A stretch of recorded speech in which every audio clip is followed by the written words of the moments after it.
When you walk up to the vehicle with the key, it has the full proximity system, and it senses the key at a certain point, and it'll turn on these lights here on the side.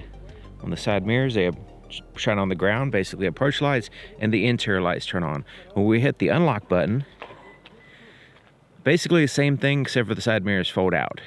But we can do that from a distance and get the illumination on the ground going before we get to the vehicle.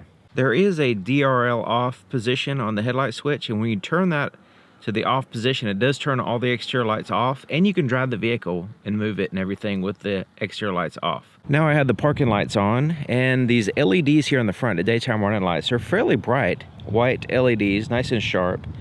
See if I can show you what they look like here by lowering the brightness, because they're fairly bright and they kind of blow out the camera, but they look really nice, very impressive. They're kind of like accent lights too as well, because they have this style to them.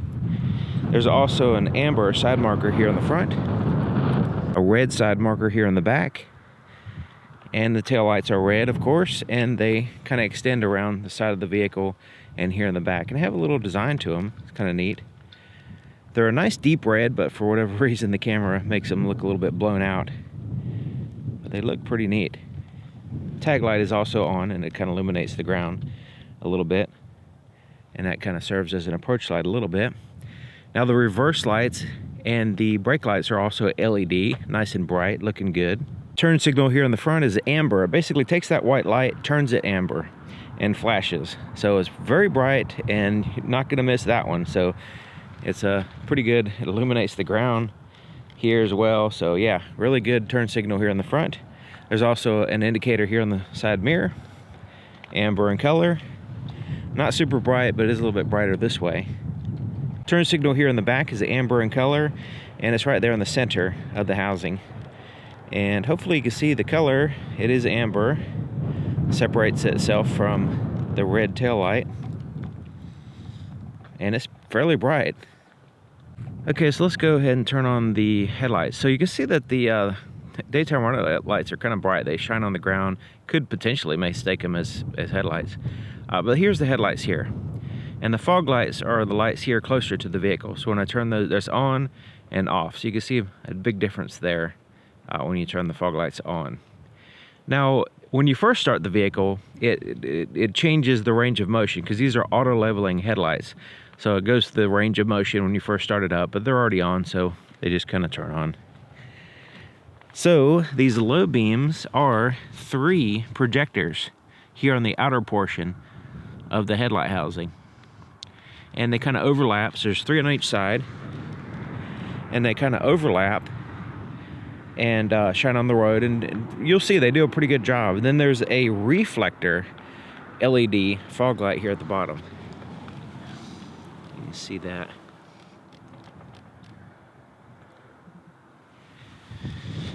But the cutoff for the low beams, step back here a little ways here, cutoff is about 2.5 feet off the ground, about 2.5 feet. Above that, I can look directly at the headlights. I'm not blinded at all. And so as long as your eyes are above 2.5 feet off the ground in front of this vehicle, then you should be good. So there's the low beams, there's the high beams. And when you put the high beams on, the fog lights turn off. It's pretty typical. Now the high beams are pretty interesting because we already have 3 LEDs. So there's 3 LEDs. And then we add an additional, kind of a little bit larger one there in the very center. And it kind of joins in. So now we have 4 LEDs, 3 small ones and 1 big one on each side. And wait till you see what they look like going down the road, because it is pretty good. The cargo light here is just a single light here to the right. So it's not very bright. It's right in here, and just about the entire cargo area is dark. So you can see all this area right here is dark. If you have anything in the center, this is dark here. So very, not that all that great. I think basically inadequate cargo lights. I'm surprised they only have this 1 light. The inside of the rear door, there's no puddle lights or anything. There's no pocket lights. There's absolutely no lights, except for right in here is a very subtle light for the handle. Barely even tell it's there. There's not even a light for the power window switch or anything. Pretty interesting. there's very subtle floorboard illumination back here. The light back here is just a center dome light. Does an okay job, I guess. Then you have some backlit buttons here.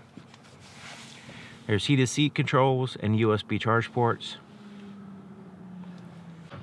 Here's the inside of the driver's side door. There's no puddle lights or anything like that. There's no pocket lights.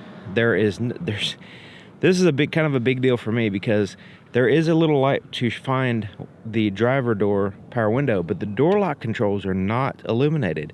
So at nighttime, I get in the vehicle, want to lock it, or I can't see it. Even with the interior lights on, I cannot see this at nighttime. So that's a big deal. I don't know why in the world they didn't do that. You do have this illuminated for power folding the side mirrors and adjusting them, but simple buttons like locking the doors, not illuminated. Very interesting. And then right in here is the presets are not illuminated as well. There's some subtle floorboard illumination, and the lights are coming from the center right there. And they do an okay job. But once again, we don't have any light. Like right in here is kind of hard to see for the headlight switch, door lock controls, and you'll see some more issues as we go along. Okay, so I have the interior lights on, sitting in the driver's seat. Let's go ahead and shut the door. See what we're left with here. And so like right now, I want to lock the door. As you can see, completely dark right here. Let me turn on the interior lights.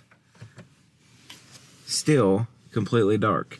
I can't see the switch. So something to consider there. That's a big miss.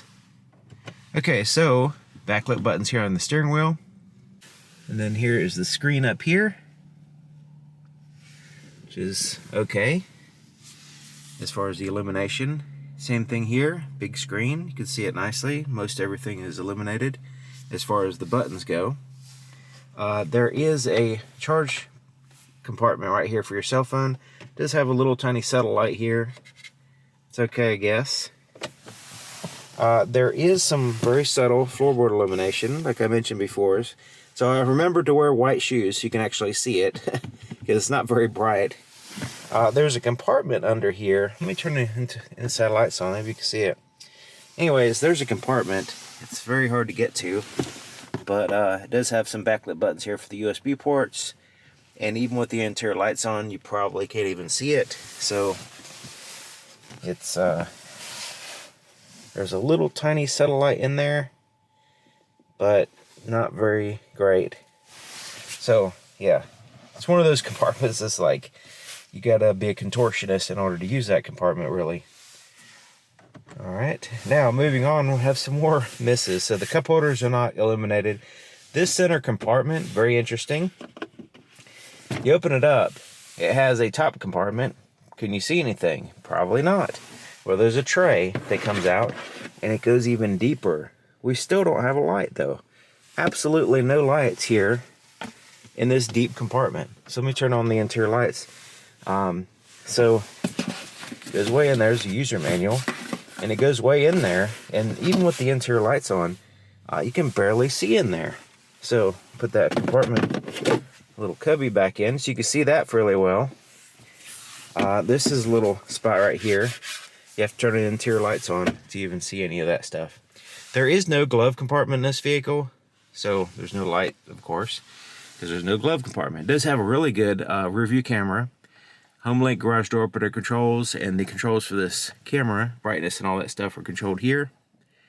And they're all illuminated. The button to turn on the interior lights, luckily, it's illuminated. Some vehicles don't have that button illuminated for some reason. You can turn these individual lights on here. The visor does have a light. It turns on when you open this up. You can see. And if you leave it out open like that, it'll automatically turn off if you flip this up. So the dimmer switch is here to the right of the steering wheel, right in here. And I'm going to go through the range of motion here, or the levels. So see if I can go all the way down. You can get really, that screen could go really dim. Comes right back up.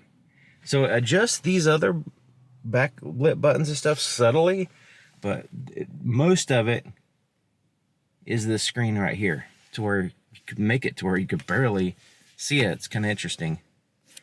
But yeah, I put it on full blast, really. That way I can see it good. So there's a headlight pattern on this fence, and go to high beams, low beams there.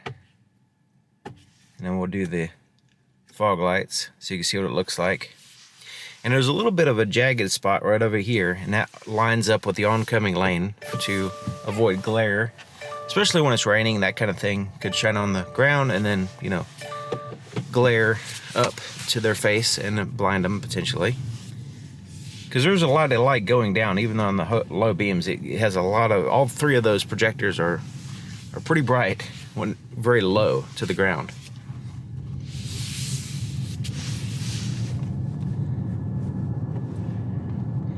Now I turned on the automatic high beams, so we'll see how they work.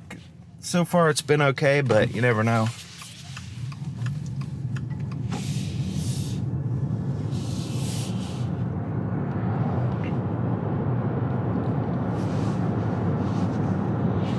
Okay, so let's put it on the low beams manually here. Let's turn off the automatic high beams right now.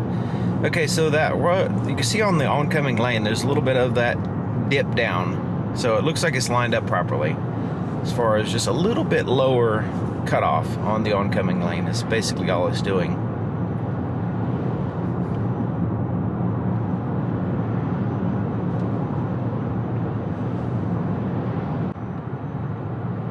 Okay, so there's the low beams on a dark road. And yeah, that's looking pretty good. A little bit of patchiness, but it's okay, because there's like 6 lights have to overlap. There's the high beams, really, really good. That additional projector light adding to those 3 existing lights makes it to where I can see the trees in the distance. I can see all across the road. It is just really good. Very, very good headlights on this vehicle. Especially for an EV, you know, where they have to be efficient headlights. Yeah, we can see the trees, the road, the distance is good, the pattern's good. Like I said, there's a little tiny bit of, just a little bit of patchiness on the road, but I mean, really it's kind of better on the high beams because there's so many lights that can overlap, and just seems to do a really good job. The brightness is good, pattern's good, distance is good. It's not like super wow headlights, but you know, I'm pretty impressed with them. Do like these headlights. Now these are auto leveling headlights, so if you really floor it, when it lifts up the front end, it basically pushes down that cutoff a little bit. It's not like they keep the headlights level all the time. It's basically just compensates for if the front of the vehicle lifts up, it'll just kind of push them down a little bit. It's exactly like Toyota and Lexus. It's the same exact system, auto leveling system. So it waits to the, you know, you floor it, the front comes up, and then it pushes down the headlights.